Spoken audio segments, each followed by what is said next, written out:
আসসালামু আলাইকুম। আশা করি আপনারা সকলেই ভালো আছেন। আর আমিও আলহামদুলিল্লাহ অনেক ভালো আছি।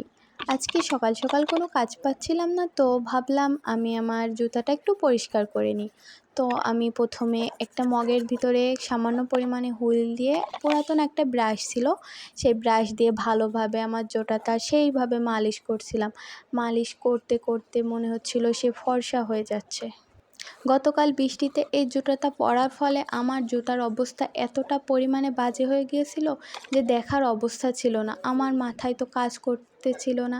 তারপর সকালবেলা উঠেই আমি শুরু করে দিলাম। তারপর পাশেই বৃষ্টির পানি ছিল। বৃষ্টির পানিতে আমি দুইটা গোসল করিয়ে দিলাম। এমনভাবে ওদের ডুব দিয়ে নিলাম। একটা জুতাকে ডুব দিলাম, তারপরে আরেকটা জুতাকেও পানির ভিতরে চুবিয়ে ধরলাম। আমার তো এত ঠান্ডা পানি দেখে মনে হচ্ছিল আমি নিজেই এর ভিতরে গোসল করতে যাই। যাই হোক, ভালো থাকবেন।